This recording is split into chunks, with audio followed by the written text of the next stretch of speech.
I'm not sure why I'm writing this down on paper and not on my computer. I guess I've just noticed some odd things. It's not that I don't trust the computer. I just need to organise my thoughts.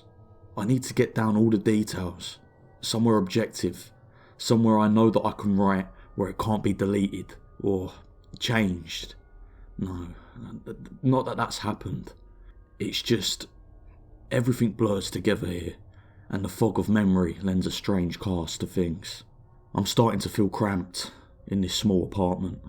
Maybe that's the problem. I just had to go out and choose the cheapest apartment, the only one in the basement. The lack of windows down here makes day and night seem to slip by seamlessly. I haven't been out in a few days because I've been working on this programming project so intensively. I suppose I just wanted to get it done. Hours of sitting and staring at a monitor can make anyone feel strange, I know, but I don't think that's it. I'm not quite sure when I started to feel like this, when I first started to feel like something was odd. I can't even define what it is. Maybe I just haven't talked to anyone in a while. That's the first thing that crept up on me. Everyone I normally talk to online while I program has been idle, or they've just simply not logged on in a while. My instant messages go unanswered. The last email I got from anybody was a friend, saying he had talked to me when he got back from the store, and that was yesterday. I'd called him with my cell phone, but the reception's terrible down here. Yeah, that's it. I just need to call someone. I'm gonna go outside. Well, that didn't work so well. As the tingle of fear fades, I'm feeling a little ridiculous for being scared at all. I looked in the mirror before I went out, but I didn't shave the 2-day stubble I've grown. I figured I was just going out for a quick cell phone call. I did change my shirt though, because it was lunchtime, and I guessed that I'd run into at least one person I knew. That didn't end up happening though, but I wish it did. When I went out, I opened the door to my small apartment slowly. A small feeling of apprehension had somehow already lodged itself inside me, for some indefinable reason. I chalked it up to not having spoken to anyone but myself for a day or two. I peered down the dingy grey hallway, made dingier by the fact that it was a basement hallway. On one end, a large metal door led to the building's furnace room. It was locked, of course. 2 dreary soda machines stood by it. I bought a drink from one the first day I moved in, but it had a 2-year-old expiration date. I'm fairly sure nobody knows these machines are even down here, or my cheap landlady just doesn't care enough to have them restocked. I closed my door softly and walked the other direction, taking care not to make a sound. I have no idea why I choose to do that, but it was fun giving in to the strange impulse not to break the droning hum of the soda machines. At least for the moment. I got to the stairwell and took the stairs up to the building's front door. I looked through the heavy door's small square window and received quite the shock. It was definitely not lunchtime. City gloom hung over the dark night street outside, and the traffic lights at the intersection in the distance blinked yellow. Dim clouds, purple and black from the glow of the city, hung overhead. Nothing moved, save the few sidewalk trees that shifted in the wind. I remember shivering, though I wasn't cold. Maybe it was the wind outside. I could vaguely hear it through the heavy metal door, and I knew it was that unique kind of late night wind, the kind that was constant, cold and quiet, save for the rhythmic music it made as it passed through countless unseen tree leaves. I decided not to go outside. Instead, I lifted my cell phone to the door's little window and checked the signal meter. The bars filled up the meter, and I smiled. Time to hear someone else's voice, I remember thinking, relieved. It was such a strange thing, to be afraid of nothing. I shook my head, laughing at myself silently. I hit speed dial for my best friend Amy's number and held the phone up to my ear. It rang once, but then stopped. Nothing happened. I listened to silence for a good 20 seconds, then hung up. I frowned and looked at the signal meter again. Still full.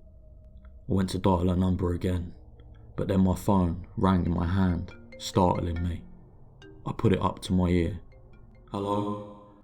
I asked, immediately fighting down a small shock at hearing the first spoken voice in days, even if it was my own. I'd gotten used to the droning hum of the building's inner workings, my computer, and the soda machines in the hallway. There was no response to my greeting at first, but then, finally, a voice came. "Hey," said a clear male voice, obviously of college age, like me. "Who's this?" It's John," I replied, confused. "Oh, sorry, wrong number."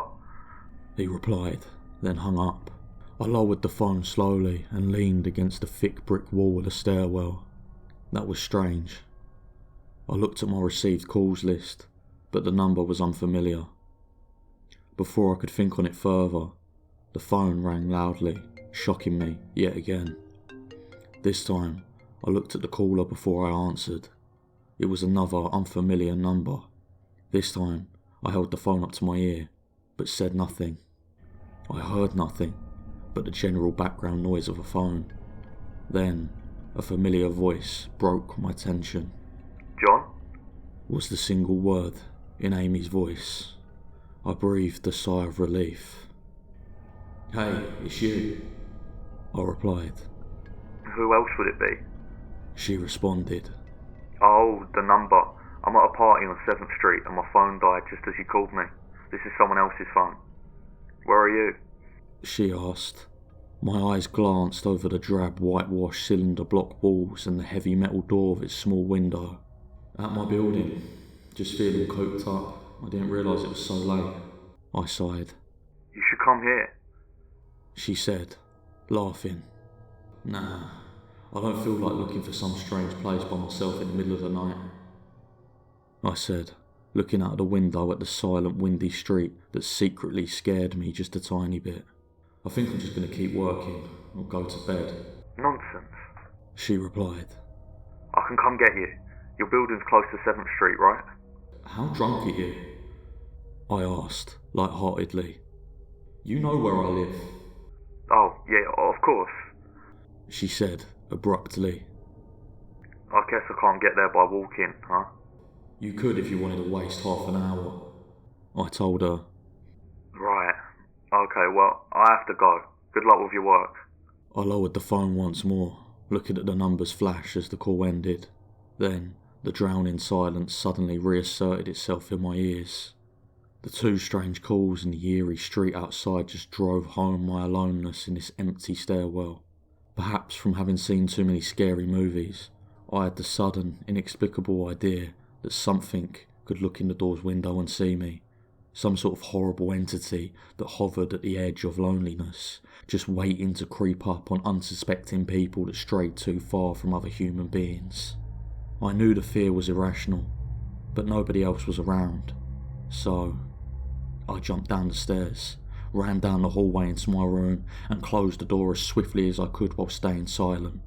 Like I said, I feel a little bit ridiculous for being scared of nothing, and the fear has already faded.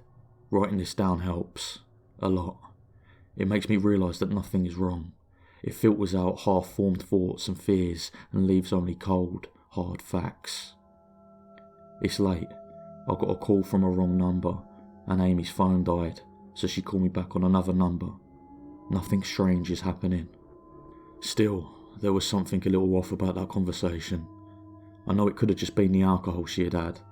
Or was it even her that seemed off to me? Or was it? Yes, that was it.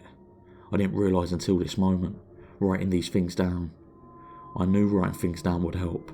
She said she was at a party, but I only heard silence in the background. Of course, that doesn't mean anything in particular, as she could have just gone outside to make the call. No, that couldn't be it either. I didn't hear the wind. I need to see if the wind is still blowing. Monday. I forgot to finish writing last night. I'm not sure what I expected to see anyway when I ran up the stairwell and looked out the heavy metal door's window. I'm feeling ridiculous. Last night's fear seems hazy and unreasonable to me now. I can't wait to go out into the sunlight. I'm going to check my email, shave, shower, and finally get out of here. Wait, I think I heard something. It was thunder. That whole sunlight and fresh air thing didn't happen. I went out to the stairwell and up the stairs, only to find disappointment. The heavy metal door's little window showed only flowing water as torrential rain slammed against it.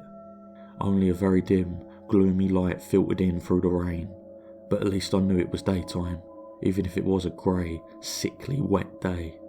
I tried looking out the window and waiting for the lightning to illuminate the gloom, but the rain was far too heavy, and I couldn't make out anything more than vague, weird shapes moving at odd angles in the waves, washing down the window.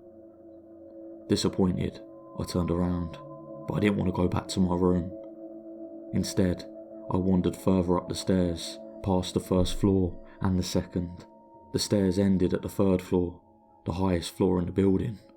I looked through the glass that ran up the outer wall of the stairwell, but it was that warped, thick kind that scatters the light. Not that there was much to see through the rain to begin with. I opened the stairwell door and wandered down the hallway. The 10 or so thick wooden doors, painted blue a long time ago, were all closed. I listened as I walked, but it was in the middle of the day, so I wasn't surprised that I heard nothing but the rain outside. As I stood there, in the dim hallway, listening to the rain, I had the strange fleeting impression that the doors were standing like silent granite monoliths erected by some ancient forgotten civilization for some unfathomable guardian purpose. Lightning flashed, and I could have sworn that, for just a moment, the old grainy blue wood looked just like rough stone.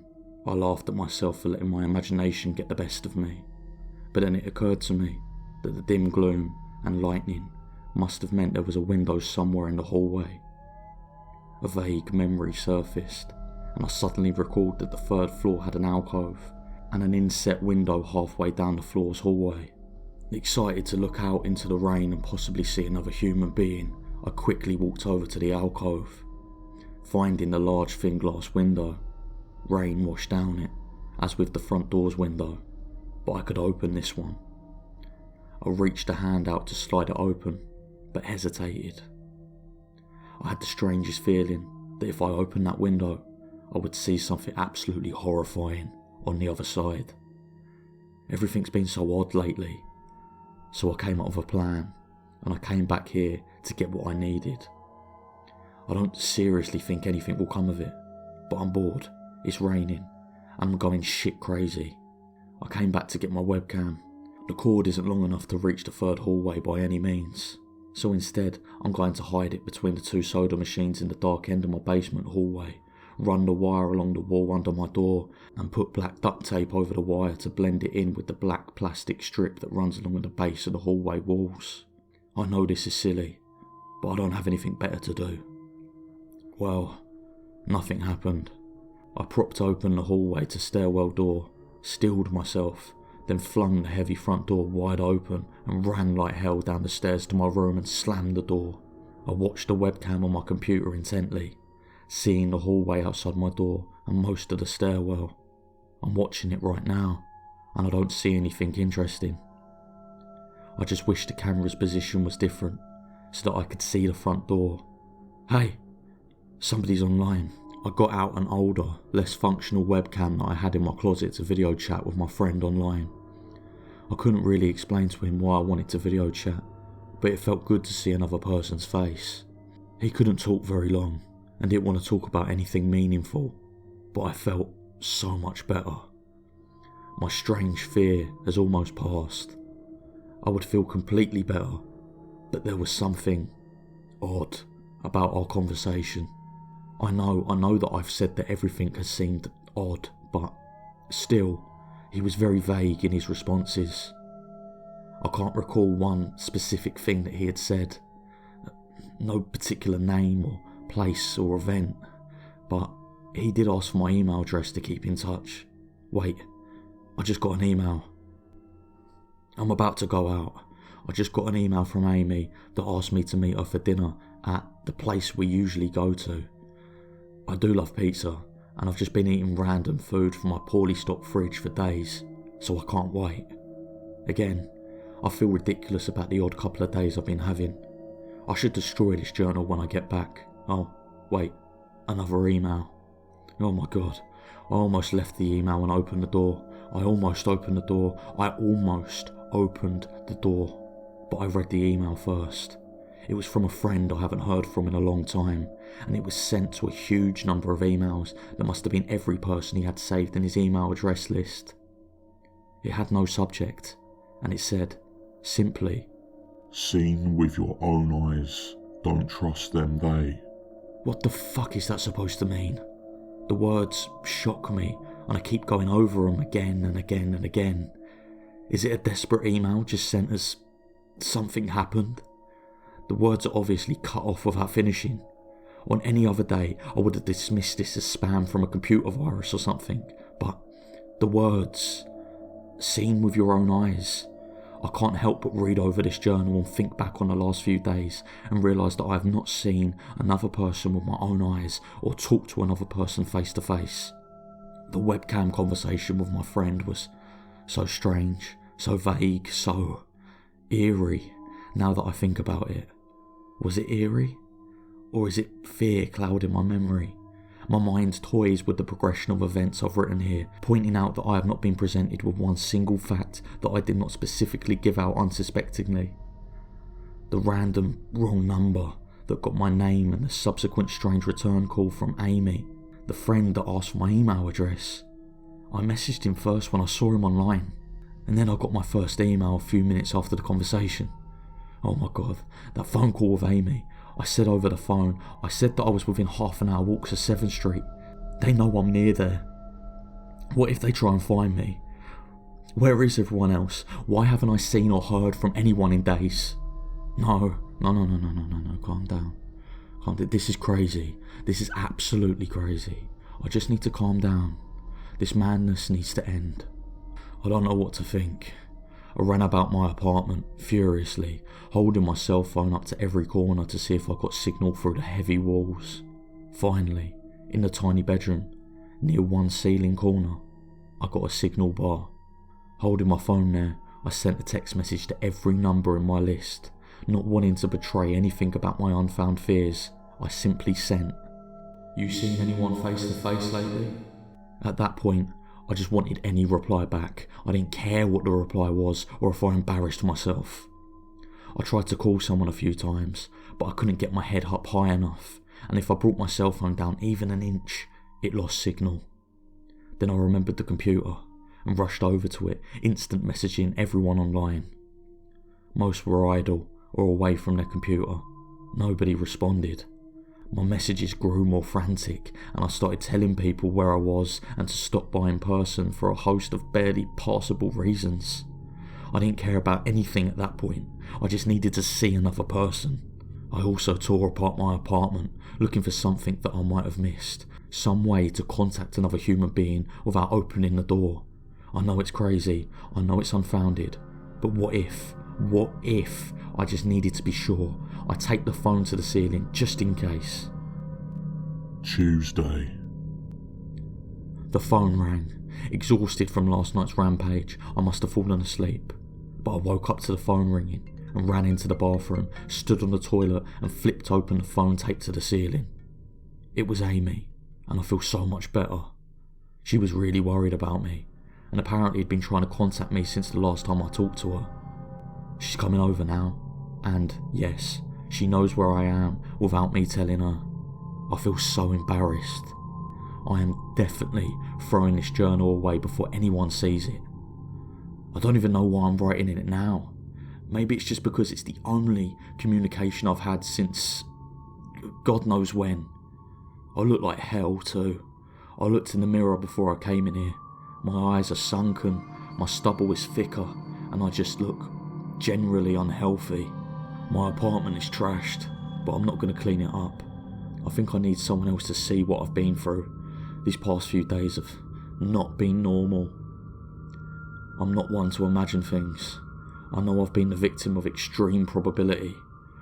I probably missed seeing another person a dozen times. I just happened to go out when it was late at night or the middle of the day when everyone was gone. Everything's perfectly fine. I know this now. Plus, I found something in the closet last night that helped me tremendously. A television. I set it up before I wrote this, and it's on in the background. Television has always been an escape for me, and it reminds me there's a world beyond these dingy brick walls. I'm glad Amy's the only one that responded to me after last night's frantic pestering of everyone I could contact. She's been my best friend for years. She doesn't know it, but I count the day I met her among one of the best moments of true happiness in my life. I remember that warm summer day fondly. It seems like a different reality from this dark, rainy, lonely place. I feel like I spent days sitting in that playground, much too old to play, just talking with her and hanging around doing nothing at all. I still feel like I can go back to that moment sometimes, and it reminds me that this damn place is not all there is. Finally, a knock at the door. I thought it was odd that I couldn't see her through the camera I hid between the two soda machines. I figured that it was bad positioning, like when I couldn't see out the front door. I should have known. I should have known. After the knock, I yelled through the door jokingly that I had a camera between the soda machines because I was embarrassed myself that I had taken this paranoia so far. After I did that, I saw her image walk over to the camera and look down at it. She smiled and waved. Hey! She said to the camera, brightly. It's weird, I know. I said into the mic attached to my computer. I've had a weird few days. Must have. She replied. Open the door, John. I hesitated. How could I be sure? Hey, humour me a second here. I told her, through the mic. Tell me one thing about us, just to prove to me you're you. She gave the camera a weird look. Alright. She said slowly, thinking. We met randomly at a playground when we were both way too old to be there. I sighed deeply as reality returned and fear faded. God, I've been so ridiculous. Of course it was Amy. That day wasn't anywhere in the world except in my memory. I've never mentioned it to anyone, not out of embarrassment, but out of a strange secret nostalgia and a longing for those days to return. If there was some unknown force at work trying to trick me, as I feared, there was no way they could know about that day. Alright, I'll explain everything, I told her. I'll be right there. I ran to my small bathroom and fixed my hair as best I could. I looked like hell, but she would understand. Snickering at my own unbelievable behaviour and the mess I'd made of the place, I walked to the door. I put my hand on the doorknob and gave the mess one last look. So ridiculous, I thought. My eyes traced over the half-eaten food lying on the ground, the overflowing trash bin, and the bed I tipped to the side looking for God knows what. I almost turned to the door and opened it, but my eyes fell on one last thing. The old webcam, the one I used for that eerily vacant chat with my friend. Its silent black sphere lay haphazardly tossed to the side, its lens pointed at the table where this journal lay. An overwhelming terror took me as I realised that if something could see through that camera, it would have seen what I wrote about that day.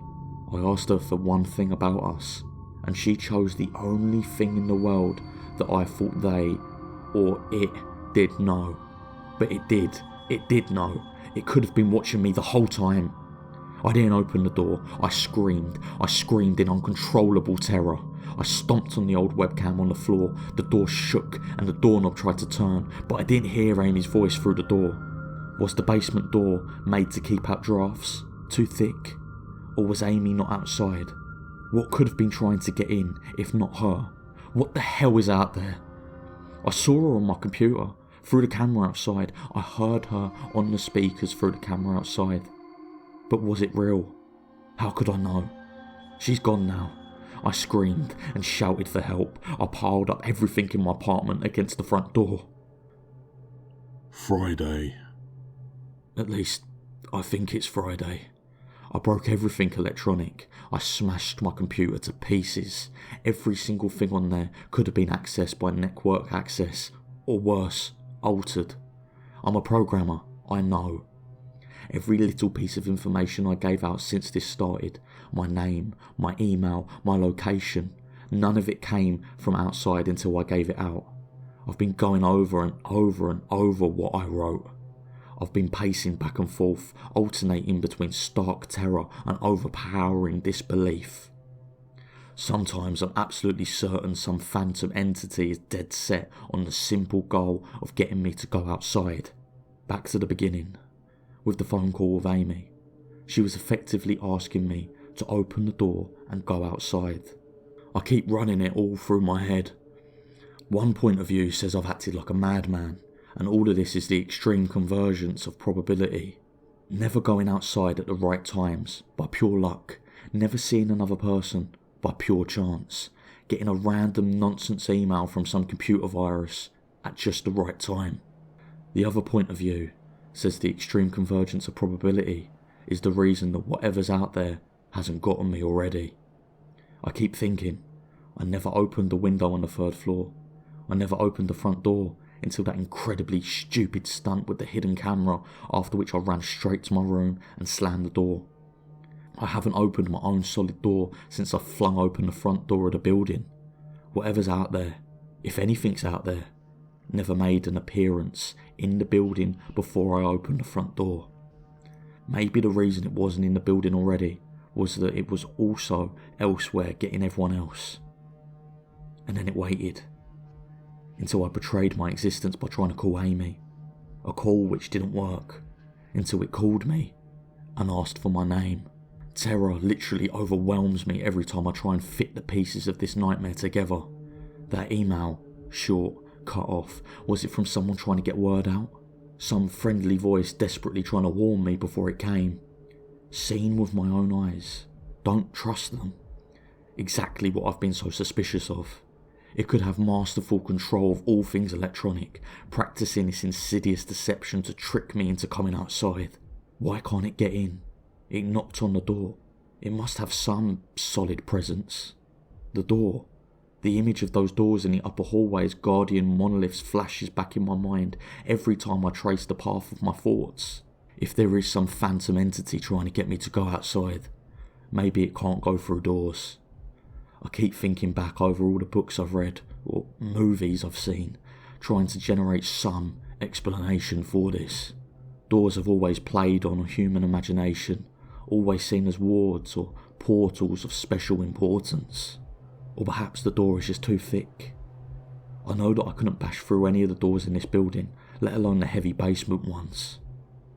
Aside from that, the real question is, why does it even want me? If it just wanted to kill me, it could do me in any number of ways, including just waiting till I starve to death. What if it doesn't want to kill me? What if it has some far more horrific fate in store for me? God, what can I do to escape this nightmare? I knock on the door. I told the people on the other side of the door I need a minute to think and I'll come out.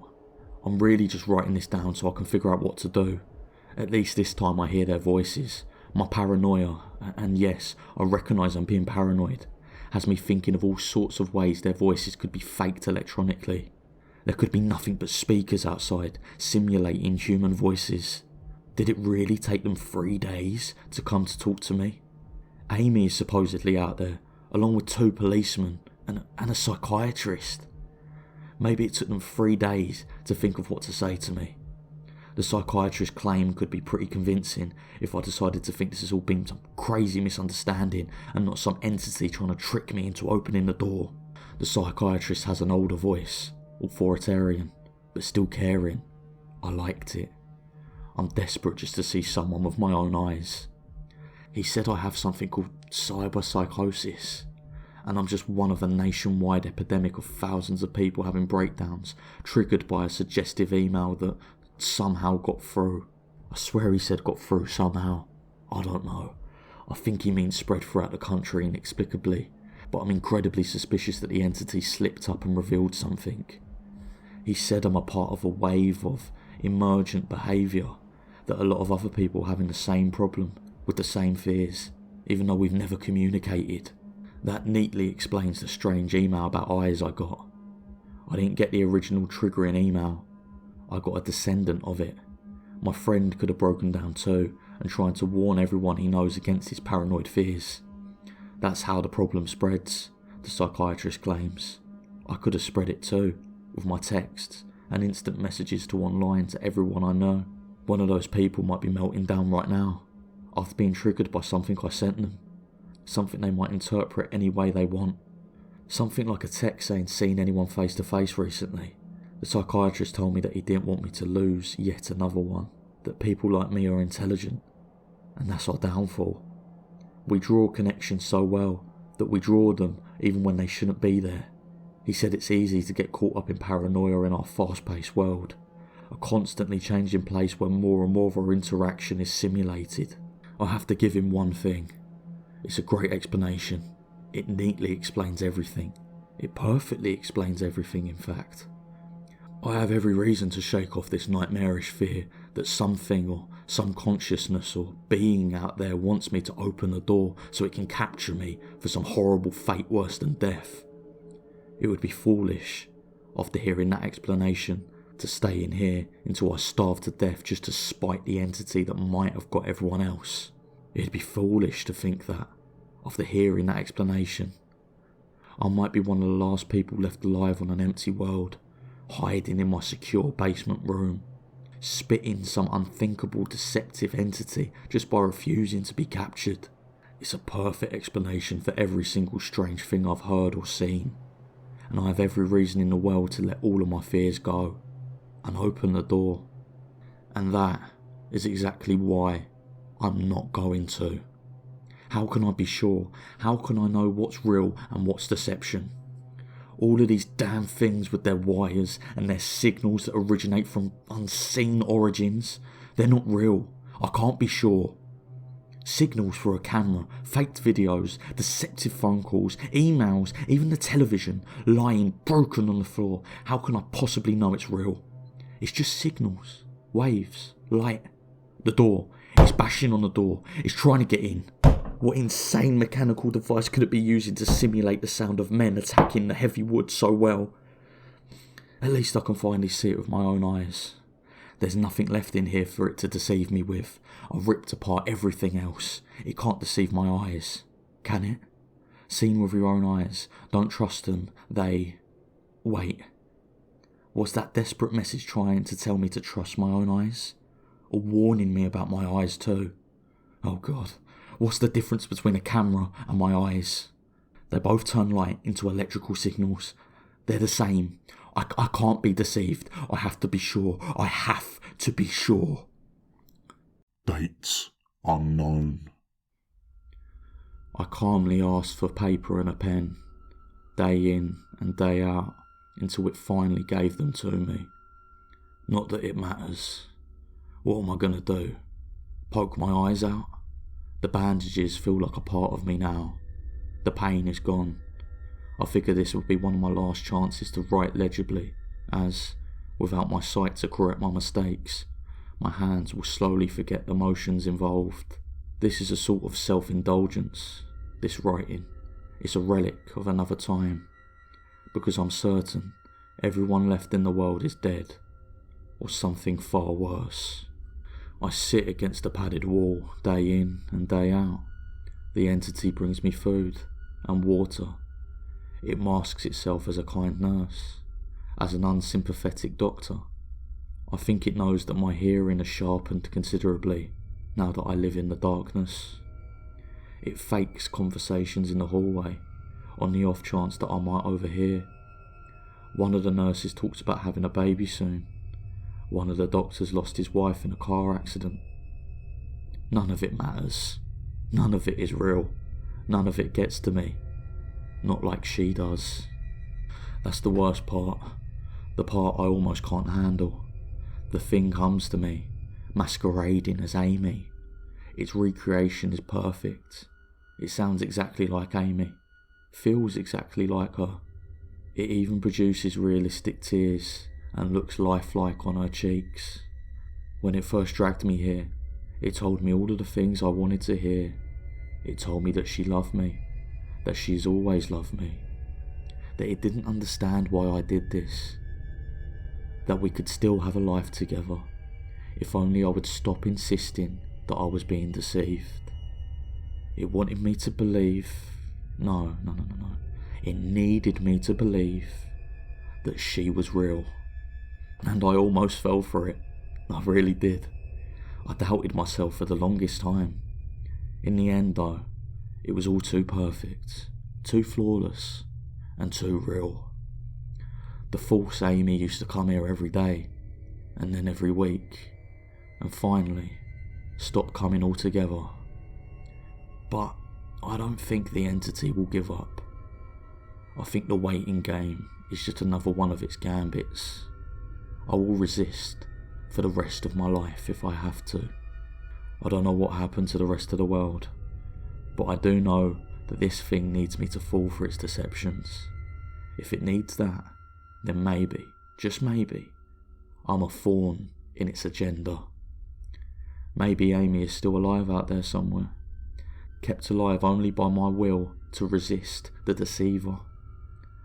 I hold on to that hope, rocking back and forth in my cell to pass the time. I will never give in.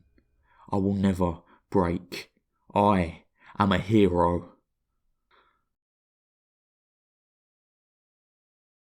The doctor read the paper the patient had scribbled on.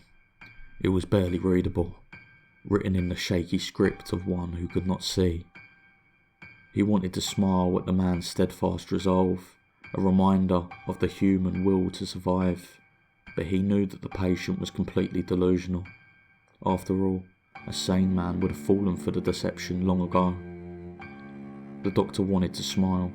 He wanted to whisper words of encouragement to the delusional man. He wanted to scream, but the nerve wrapped around his head and into his eyes made him do otherwise. His body walked into a cell like a puppet and told the patient once more that he was wrong, and nobody was trying to deceive him.